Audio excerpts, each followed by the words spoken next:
hampir semua narasi-narasi kenabian kita itu adalah narasi PRT. Di depan ini Bung Karno memberikan sebuah kutipan, aku persembahkan buku ini untuk Mbok, karena dari kaulah aku belajar cinta kasih.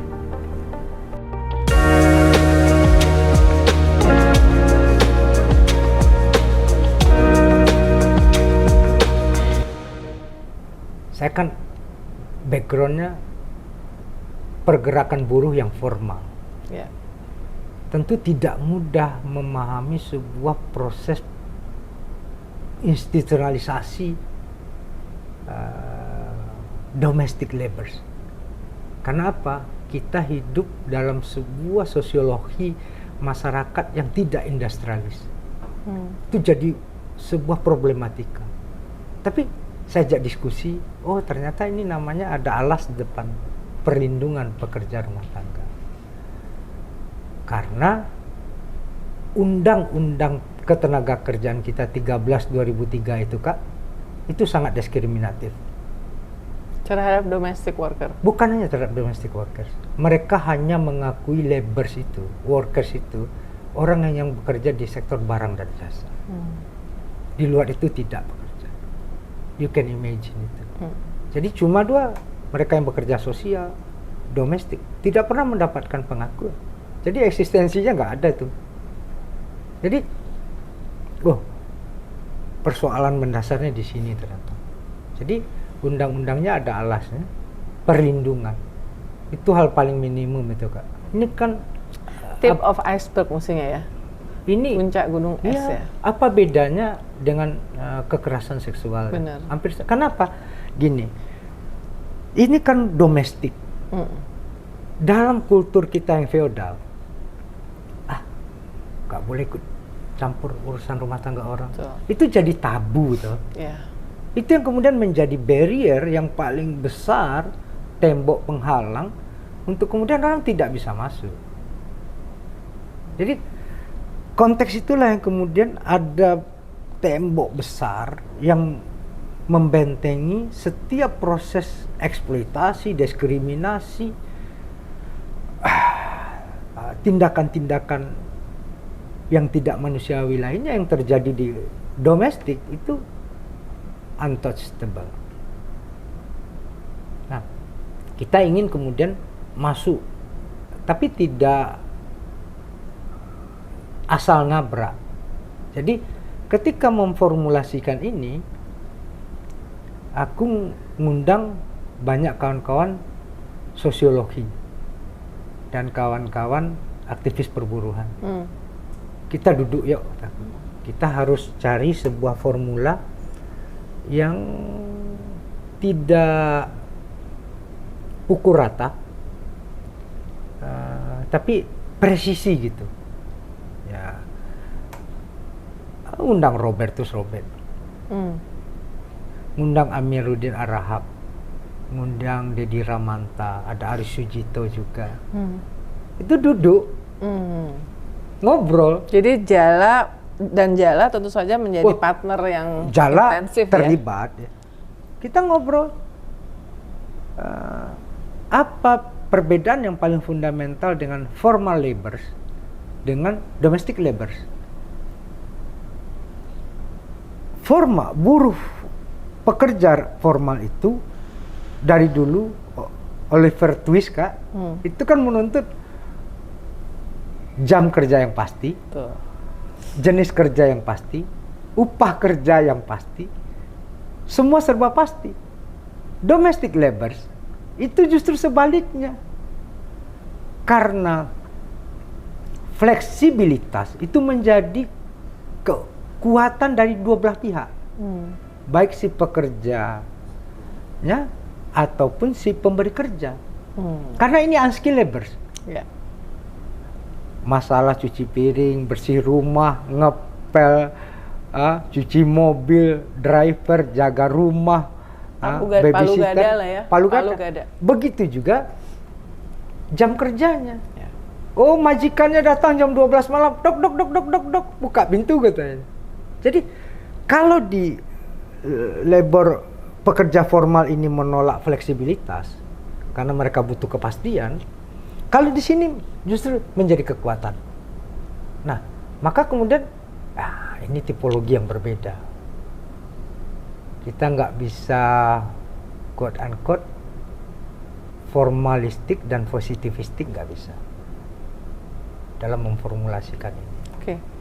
Nah, Maret itu kan akhirnya resmi jadi inisiatif DPR ya, dan Januari Presiden Jokowi akhirnya bikin statement minta dipercepat, menugasi 2 kementerian ya untuk mewakili pemerintah. Nah, saya ingin tahu per Maret ketika dijadikan inisiatif DPR itu berapa persen draft yang sebelumnya diusulkan oleh penggiat sipil masyarakat termasuk Jala yang diadopsi oleh menjadi draft resmi dari DPR. Jadi kalau kita kulik-kulik gitu ya, ini yang banyak teman-teman yang miss ya Kak. Hak inisiatif itu cuma ada 3. Fraksi, anggota, pemerintah. Jadi draft itu sifatnya tawaran, terus siapa yang bawa? Oke. Jadi tidak ada draft, ini tawaran Komnas Perempuan, itu tidak ada Kak. Bahwasannya inisiatif ide itu muncul dari mereka, tapi secara undang-undang itu cuma ada 3 ini pengusul Kak. Nah ini dalam undang-undang peraturan pembentuk undang-undang. Nah ini kemudian dibentuklah panja di DPR, namanya Panja Penyusunan. Anda ketuanya? Saya ketuanya. Panja Penyusunan ini kemudian menjadikan bahan yang diberikan oleh Jala untuk pembahasan. Ini hal yang sama juga dari Undang-Undang PKS menjadi TPKS. Jadi itu bukan Undang-Undang TPKS juga Willy Aditya yang menjadi ketua panjanya, panitia kerjanya pertama kali. Jadi itu inisiatif itu dibahas ya cukup intensif, melibatkan banyak kawan-kawan, bahkan PRT-nya datang hearing, kita dengarin satu persatu.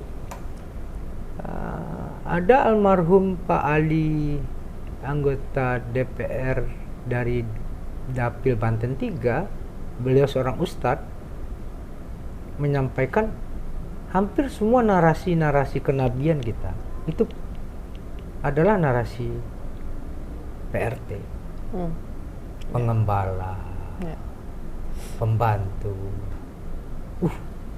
Semua orang hampir boleh dibilang waktu itu sedang bahas tuh seperti histeris gitu ya, diceritain begitu.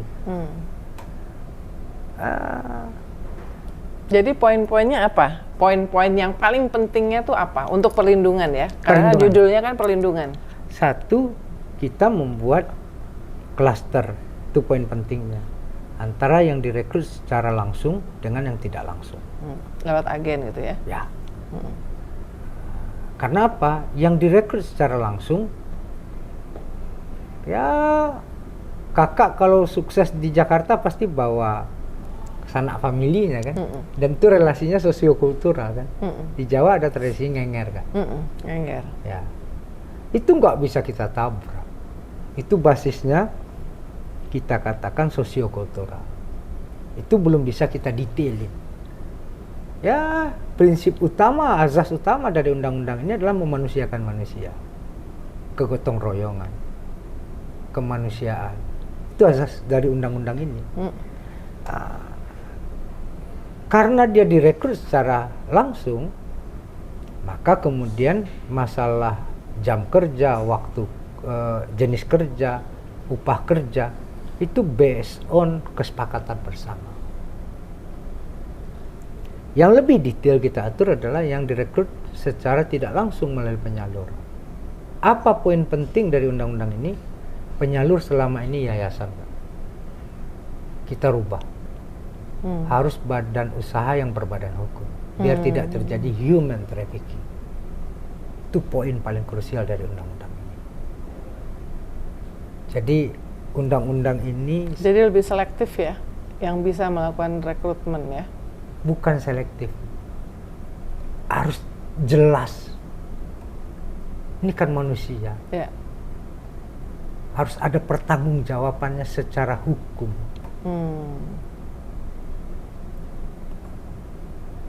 Detail tadi misalnya soal upah apa segala macam itu apakah nanti undang-undang akan menentukan misalnya harus minimal sama dengan UMR di daerah itu sampai segitu? Ya, kalau yang direkrut secara tidak langsung itu dia ada kontrak kerja, seperti lazimnya. Di sana kita juga, saya nih pernah diceritain sama Menteri Kehutanan Ibu Siti Nurbaya ketika beliau S3 di Belanda. Itu beasiswanya habis hanya untuk bayar PRT. Mahal banget ya kan? Itu mainnya. Makanya kalau orang pejabat atau siapapun yang lagi di luar negeri biasanya karena mahal terus kemudian bawa dari Indonesia. Dapat bantuan dari mahasiswa kita yang lagi ada lagi sekolah gitu kan? Iya. Jadi dan nggak pakai kontrak-kontrakan biasanya kan? Jadi buat mereka, jadi win-win karena yang ini butuh tambahan. Karena itu kan sosiokultural ya. Formal. Itu informal labor kan. Jadi ada yang menginspirasi saya Kak. Ada dua hal ya. Satu tulisan Ariel Haryanto. Ada nulis ya di Kompas. Hanya ada di Indonesia PRT dan si pemberi kerja makan satu meja dan memakan jenis makanan yang sama. Bahkan di film Naga Bonar Jadi Dua, ketika Naga Bonar ngangkat kaki makan di atas kursi, si PRT-nya juga ngangkat kaki. Itu kan relasi kultural yang tidak ada di manapun. Dan itu bagian dari proses dalam menyusun rancangan undang-undang ini yang kita buat secara detail. Jadi hak dan kewajibannya diatur. Si PRT diatur, si pemberi kerja. Jadi ini undang-undang kalau Kakak tadi bilang win-win solution, ini bukan hanya win-win, tapi triple W. Win, win, win. Kenapa? Win bagi si pekerja rumah tangga, win bagi si pemberi kerja, dan win bagi pemerintah. Jadi ini 3 pilar yang sekaligus kita susun, tidak hanya pekerja rumah tangga yang dimenangkan, tidak hanya si majikan yang dilindungi atau pemberi kerja yang dilindungi, tidak hanya negara yang kemudian didefinisikan dalam konteks keterlibatan dalam proses ini. Apa poin krusial yang masih menjadi masalah sekarang? Kalau sekarang masalah hukum ya, kita bersyukur pihak pemerintah yang mewakili ini sama, ini seperti deja vu gitu ya. Ketika RUU TPKS itu diwakili oleh Profesor Edi Hiraj, ini juga sama. Gitu. Jadi ini kan ya, harusnya lebih mudah ya? Bukan harusnya lebih mudah, ini lebih mudah. Kami sudah backstreet lama nih Kak. Sebelum DPR nih ketok, kami ini udah FGD, sudah konsinyering bolak-balik lah ini. Jadi ini sudah spiritnya, tone-nya udah sama. Kenapa? Statement presiden itu benar-benar sebuah hal yang luar biasa, top markotop, untuk memecah kebuntuan dan kebekuan. Karena 2020 Juli itu sudah diputuskan Kak. Kakak bisa bayangkan itu ngendon, itu terbenam di meja pimpinan berapa tahun? Hampir 3 tahun, 2020 ke 2023. Kenapa? Itu tanya pimpinan Kak, jangan tanya saya Kak. Ya tapi kan nggak hanya pimpinan, jadi maksudnya moodnya yang ada, yang berat. Kalau yang saya sempat baca di media, ketua fraksi PDIP ya, Utut Adianto mengatakan belum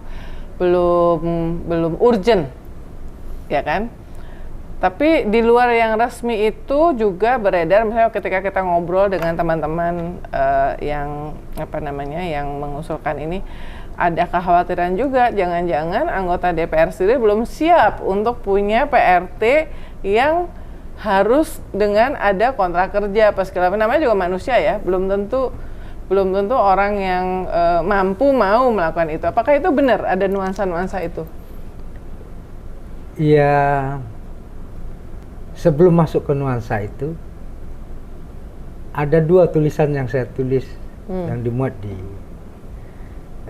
media nasional. Judul tulisannya adalah Memuliakan Kaum Sarinah.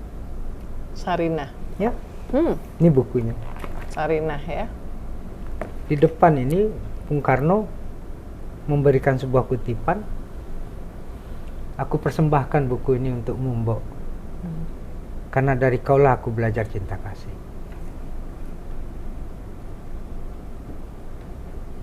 Dia berikan nama diktat politik. Sarinah ini kan diktat politik ketika ibu kota pindah ke Jogja. Ya. Bung Karno melakukan kursus politik untuk para perempuan, para wanita itu di Gedung Agung itu. Dia kasih buku politiknya nama Sarinah. Dan begitu Indonesia merdeka, mall pertama yang dia dirikan dikasih nama Sarinah. Sarinah.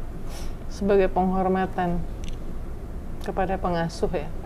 Dan sebenarnya dalam kultur kita, honestly speaking, pengasuh itu yang kemudian baik ya, itu kayak jadi ibu kedua buat anak. Benar nggak? Kalau bicara Muhammad, Alimatus Sa'diyah, ibu susunya, bahkan interaksinya. Anakku waktu harus kuliah ke Jogja, Mbak Yati, PRT-nya itu malah yang nangis karena bakal berpisah, dan anakku juga sedih, suka kangen. Jadi, memang itu. Apa yang dikatakan oleh Soekarno? Dari dialah aku belajar cinta kasih, dan dialah aku mendapatkan cinta kasih. Nah, nuansa tadi itu karena lebih stereotip. Kalau aku melihatnya lebih paranoid. Karena aku 2 kali di Bamus dibully, Kak. Ini curhat. Bamus nih Badan Musyawarah. Badan Musyawarah. Dibulinya gimana? Willy ini aneh-aneh. Hari ini rancang undang-undang perlindungan pekerja rumah tangga. Besok undang-undang supir, besok undang-undang tukang gali sumur dia perjuangan. Tadinya saya juga mau nanya, apakah habis kan karena kan akan bisa menjadi presiden, which is bagus. Jadi saya dalam posisi itu ya. Tapi rupanya itu pemikiran DPR juga seperti itu ya.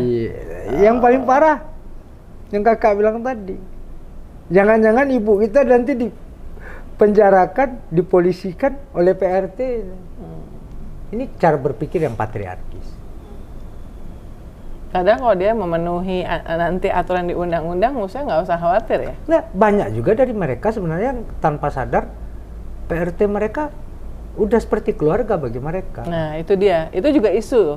Karena selama ini ada sosiologis itu menjadi bagian dari keluarga, dan karena bagian dari keluarga merasa bahwa boleh semena-mena loss gitu ya, termasuk soal jam apa segala macam. Itu hal yang benar-benar setipis kulit ari kita menyusunnya. Maka membuat undang-undang harus ya kan 3 pilar utama itu, landasan filosofis, landasan sosiologis, dan landasan yuridis itu menjadi sebuah kesatuan yang tak terpisahkan. Jadi memang membuat undang-undang tidak untuk kepentingan sekelompok orang.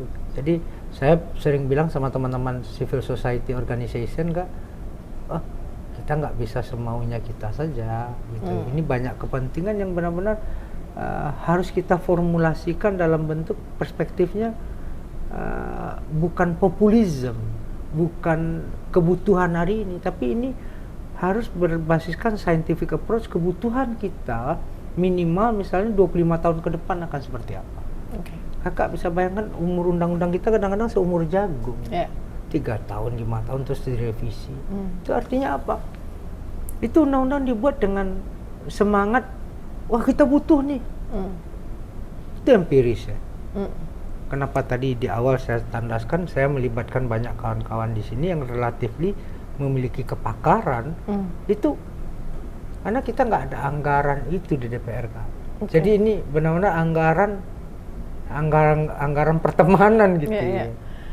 Nah, waktu undang-undang TPKS yang menolak kan cuma PKS, ya kan? Nah, ini kan public record ya. Dan PKS itu partai yang yang relatively nggak terlalu banyak ininya apa namanya jumlah kursinya dan juga pengaruhnya di DPR. Nah per hari ini apakah misalnya dibaca dari statementnya Utut PDIP masih dalam posisi menolak atau bagaimana? Apalagi sesudah Pak Jokowi, Presiden Jokowi justru mendorong segera disahkan. Waktu pleno Badan Legislasi pengambilan keputusan untuk ini dinaikkan ke paripurna, itu 2 fraksi nolak. 2 fraksi nolak? Ya. Mana saja? Ya, PDI Perjuangan dan Golkar. Oh, dan Golkar. Wow, dua-duanya gede ya. Ya. Nomor 1, nomor 2. Itu makanya ini membuat jadi berat. Sampai hari ini masih? Enggak, kalau hari ini kan sudah diparipurnakan. Iya. Oh. Nah, sekarang Surpres dan DIM sudah masuk ke DPR. Kita tunggu waktu kapan pimpinan akan melakukan bamus atau rapat pimpinan untuk mendelegasikan Surpres dan DIM ini untuk dibahas. Tapi sudah ada pembicaraan informal dengan dua pihak itu, bagaimana? Apa yang membuat mereka keberatan selain statement publik PDIP, wakil PDIP bahwa ini belum urgent, atau ada alasan lain nggak? Gini Kak, kan Bung Karno mengingatkan kita jangan sesekali melupakan sejarah jas merah. Ini periode 2009-2014 justru PDI Perjuangan pengusulnya Kak. Kita yang harus bertanya. Ada apa ya? Dan sebetulnya karena PDIP mengidentikan dirinya dengan partai Wong Cilik, harusnya mereka mensupport ini ya. Karena kan ini Wong Cilik yang sedang diperjuangkan. Kita tidak sedang gibah Kak.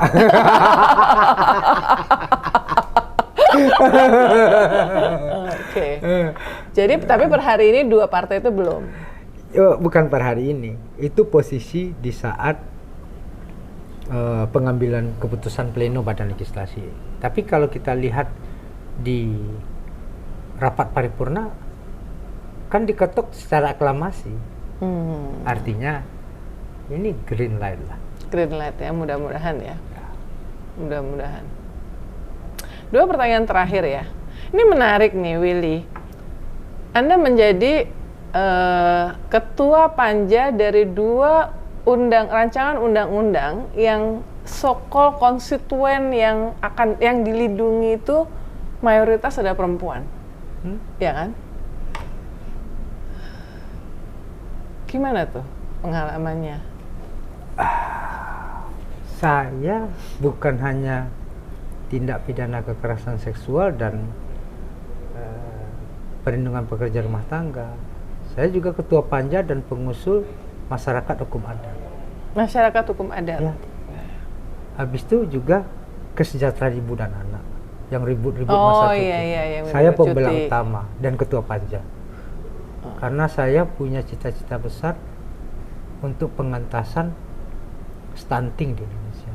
Jadi undang-undang kesejahteraan ibu dan anak, karena saya pernah di Jerman, pernah bekerja di institusi Jerman, perempuan cuti 3 tahun tetap dalam posisi yang sama. Kembalinya bisa tetap sama. Sama. Aman. Atasan saya perempuan. Itu cuti melahirkan, habis itu masuk lagi sama. Saya bilang sama teman-teman, saya bela ini bukan masalah konstituensi, bukan. Tapi memang saya dibesarkan dari ranah pergerakan, dari rahim pergerakan. Dan ketika saya duduk di DPR, apa yang bisa saya perbuat?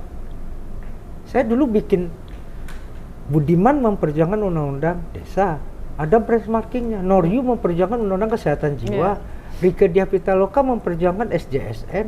Terus seorang Willy Aditya aktivis, masa nggak memperjuangkan apa-apa gitu? Well deserved ya? Ya, itu kawan semua. Budiman, Rieke, Noryu. Masa saya nggak berbuat, wakil ketua balik lagi, mereka anggota biasa cuma. Itu. Jadi Anda punya platform yang harus dimanfaatkan. Ya. Kalau enggak, kalau kata Naga Bonar bilang, apa kata dunia gitu ya? Teriak maknya nanti. Mak. Jadi teman-teman Sarinah yang tercinta, dimanapun kalian berada, selangkah lagi undang-undang ini disahkan. Tapi undang-undang saja tidak cukup. Kita punya banyak undang-undang bagus, tapi belum bisa dijalankan, digunakan secara optimal. Yang kita tetap butuhkan adalah walk hand in hand untuk memperjuangkan hak-hak kita, menjadikan undang-undang sebagai basis perjuangan kita. Karena undang-undang kita perjuangkan untuk menjamin hak-hak kita, karena kita adalah warga negara yang semua sama di mata hukum. Selamat Hari Pekerja Rumah Tangga Sedunia.